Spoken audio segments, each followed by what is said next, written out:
जनता का आक्रोश, सत्ता पक्ष की राजनीति या विपक्ष की चाल। आखिर क्या हुआ सोनारपुर में? पश्चिम बंगाल में अभिषेक बनर्जी पर हुए हमले ने सिर्फ सुरक्षा पर नहीं बल्कि पश्चिम बंगाल की सियासत की दिशा पर भी बड़ा सवाल खड़ा कर दिया है। क्या है पूरा मामला, जानेंगे इस रिपोर्ट में। नमस्कार, आप देख रहे हैं आपका अपना न्यूज चैनल सत्य सर्वोच्च न्यूज और मैं हूं सोम। They have become inhuman. It's a brutality.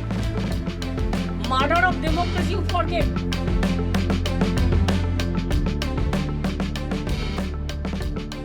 पश्चिम बंगाल के दक्षिण 24 परगना जिले के सोनारपुर के कमराबाद इलाके में ममता बनर्जी के भतीजे, तृणमूल कांग्रेस के राष्ट्रीय महासचिव और सांसद अभिषेक बनर्जी पर हुए हमले के बाद राज्य की राजनीति में जबरदस्त घमासान छिड़ गया है। टीएमसी इसे सुनियोजित राजनीतिक हमला बता रही है, जबकि बीजेपी का दावा है कि यह स्थानीय लोगों के गुस्से का विस्फोट था। जानकारी के मुताबिक अभिषेक बनर्जी अपनी पार्टी के एक मृतक कार्यकर्ता के परिवार से मिलने कमराबाद पहुंचे थे, लेकिन उनके दौरे के दौरान इलाके में भारी विरोध देखने को मिला। आरोप है कि अभिषेक बनर्जी को चोर चोर कहकर अपमानित किया गया।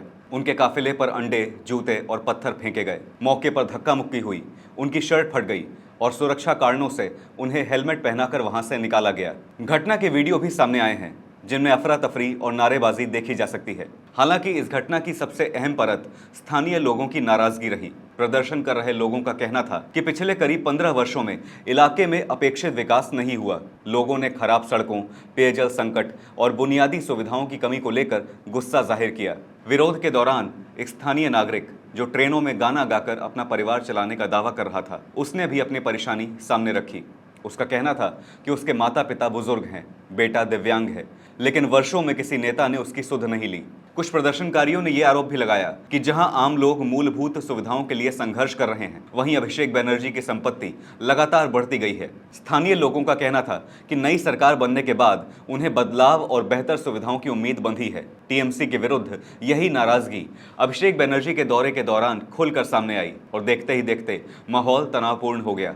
हालांकि घटना के बाद अभिषेक बनर्जी ने इसे सामान्य विरोध नहीं बल्कि बीजेपी द्वारा पूर्व नियोजित हमला बताया। उनका आरोप है कि उनको जान से मारने की कोशिश हुई, उनके चेहरे और आंख की तरफ ईंट फेंकी गई और उन्हें गंभीर रूप से चोट पहुंचाने की कोशिश की गई। अभिषेक बनर्जी ने कहा कि पूरी घटना रिकॉर्ड हुई है और इस मामले को अदालत तक ले जाया जाएगा। इस घटना पर सबसे तीखी प्रतिक्रिया टीएमसी प्रमुख ममता बनर्जी की ओर से आई।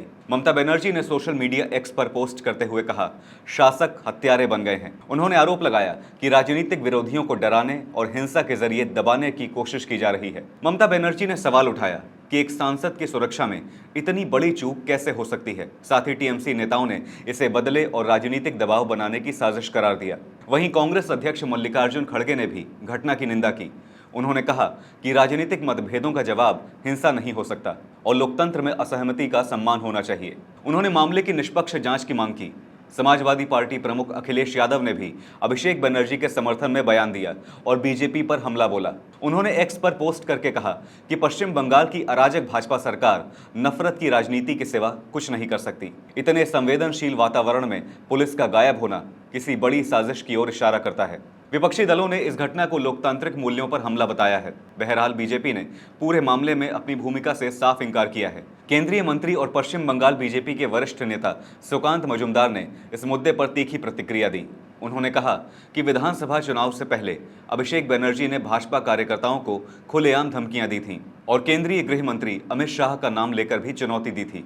साथ ही उन्होंने दावा किया कि जब वर्तमान नेता प्रतिपक्ष शुभेंदु अधिकारी विपक्ष की भूमिका में थे, तब उनकी गाड़ी पर कई बार हमले हुए थे और उन घटनाओं के पीछे अभिषेक बनर्जी के नेटवर्क की भूमिका रही थी। हालांकि उन्होंने अभिषेक बनर्जी पर हुए हमले की निंदा की और सभी से अपील करते हुए कहा कि पश्चिम बंगाल को हिंसा और टकराव से मुक्त बनाने की दिशा में प्रयास होने चाहिए, क्योंकि लोकतांत्रिक व्यवस्था में हिंसा की कोई जगह नहीं है। पश्चिम बंगाल बीजेपी अध्यक्ष और वरिष्ठ नेता समीक भट्टाचार्य ने भी इस मामले पर प्रतिक्रिया देते हुए कहा कि सोनारपुर में जो कुछ हुआ वो जनता के गुस्से का संकेत है। उन्होंने दावा किया कि बीजेपी कार्यकर्ता संयम बरत रहे हैं और टीएमसी जनता की नाराजगी को राजनीतिक साजिश बताकर असली मुद्दों से ध्यान हटाने की कोशिश कर रही है। दरअसल ये पूरा घटनाक्रम ऐसे समय में सामने आया है जब पश्चिम बंगाल चुनाव में टीएमसी की करारी हार को लेकर माहौल पहले से ही गर्म है।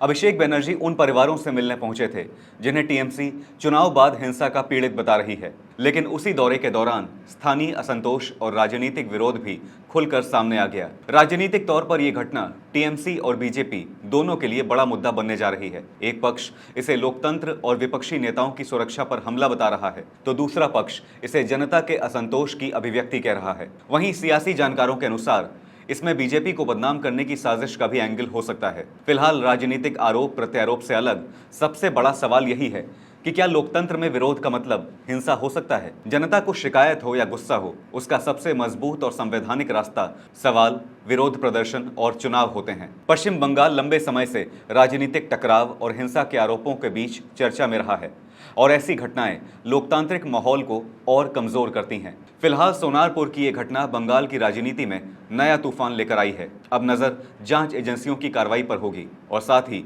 बंगाल में सियासत के अगले दांव पर। आपकी इस मामले पर क्या राय है, हमें जरूर बताइएगा। फिलहाल इस खबर पर इतना ही। देश और दुनिया की बड़ी और अहम खबरों के लिए बने रहिए सत्य सर्वोच्च के साथ। लाइक, कमेंट, शेयर और सब्सक्राइब करना ना भूलें। अपना और अपनों का ध्यान रखें। धन्यवाद। जय हिंद।